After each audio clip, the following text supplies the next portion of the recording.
今次國際政壇最震撼嘅突發消息，莫過於沙特、土耳其同巴基斯坦三國喺麥加完成歷史性防務條約簽署儀式。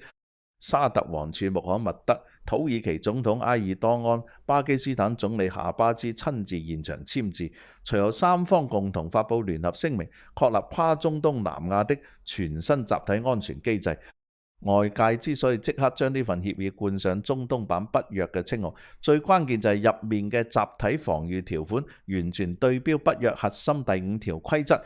只要有任何外部勢力對沙特、土耳其、巴基斯坦其中一國發動武裝攻擊，另外2個成員國自動視作自身遭受侵略，有義務同步提供軍事、情報、裝備層面嘅全方位支援。除咗核心互助條文之外，三國亦敲定長期常態化合作內容，包括搭建統一全域情報共享平台，實時互通邊境、海上空域嘅風險預警數據，每年固定開展多場海陸空聯合軍演，磨合協同作戰體系，同步打通三國軍工產業鏈，聯合研發無人機、戰術導彈、新一代戰機等核心軍備，互相轉讓國防製造技術。土耳其外長後續受訪時亦直接證實，呢套協議並唔係封閉軍事陣營，具備開放擴員空間。目前已經有多個伊斯蘭國家表達加入意願，埃及更被外界視為下一階段最有可能新增嘅成員國。不過三方官方發言全程保持謹慎，反覆強調協議只具備防禦屬性，唔針對任何特定國家，亦唔牽涉核武器聯合運作。土耳其方面亦專門作出澄清，指今次三邊安全框架同土耳其身為北約成員國嘅固有義務完全唔會衝突，只係作為區域安全補充機制存在。好多觀眾會疑惑，過往沙特同土耳其曾經出現長期外交裂痕，兩國在地區勢力擴張、教派影響力層面存在明顯競爭，巴基斯坦亦一直維持相對中立嘅外交基調。點解三個各有矛盾、各有立場差異嘅大國會選擇喺呢個時間點放下分歧，聯手搭建全新防務聯盟？最底層嘅底線原因就係三個長年依附美國搭建嘅安全保護傘已經徹底失去可信度。每個國家都親身經歷過美國外交雙重標準、關鍵時刻抽身自保嘅現實打擊，去美國化、掌握自身安全自主權，已經變成三國共同嘅核心訴求。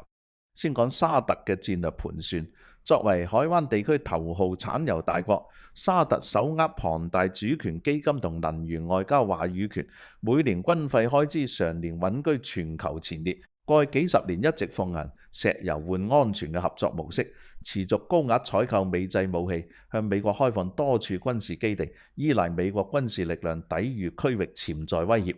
但長期合作沙特逐漸察覺美國嘅安全承諾存在極大漏洞。面對胡塞武裝跨境襲擊、伊朗遠程彈道導彈同無人機針對沙特油廠、輸油管道設施嘅打擊，美軍並未提供足夠有效嘅即時軍事支援，只停留在口頭譴責層面，令沙特核心能源設施長期暴露喺安全風險之下。除此之外，美國常年透過軍售條款限制沙特獲得完整高端軍備技術、關鍵防空系統、精準打擊裝備嘅後續維護、軟件升級，權力完全掌握喺美方手上，等於將沙特國防體系嘅命門交俾外部勢力。今次同土耳其、巴基斯坦結盟，對於沙特而言係一條低成本高回報嘅去美國化路徑。沙特可以憑藉自身雄厚資金，為整個聯盟嘅軍演、軍工研發、駐軍合作提供充足財政支持，同時引入土耳其成熟國防工業技術、巴基斯坦嘅核威懾同常規作戰兵力，搭建一套唔受美國掣肘嘅自主安全屏障，減少未來對美軍購同軍事保護嘅依賴，同時鞏固自身喺整個伊斯蘭世界嘅領導地位。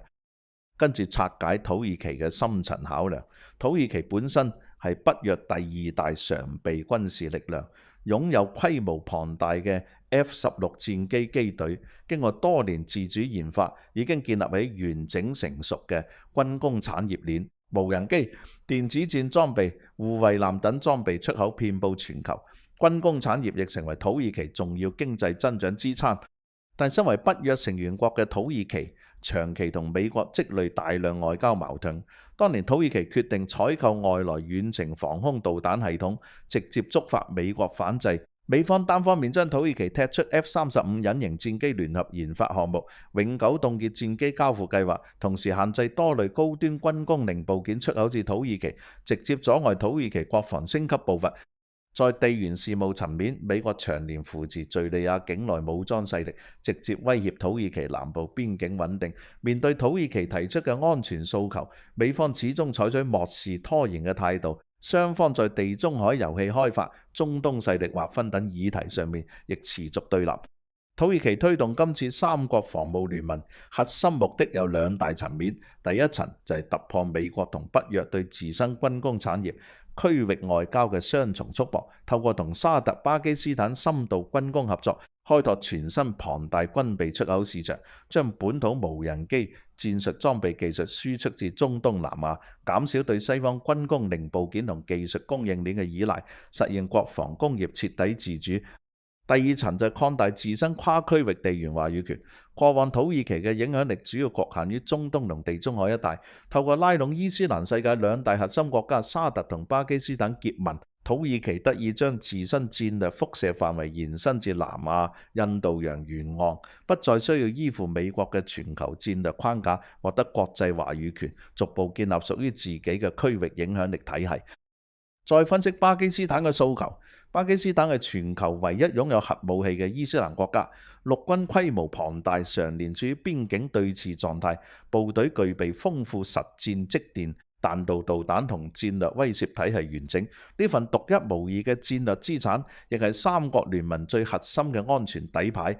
不過，巴基斯坦長期面對極大經濟壓力，外匯儲備持續緊張，國內基礎建設、軍隊裝備升級，長期缺乏足夠資金支撐。過往巴基斯坦亦嘗試依賴美國經濟援助同軍備支持，但美方援助向來附帶嚴苛外交條件，要求巴基斯坦在區域衝突、反恐議題上面完全跟隨美國立場。一旦巴基斯坦外交選擇同美國利益出現偏差，美方就會隨時削減甚至暫停所有資助，令巴基斯坦經濟同國防發展反覆受阻。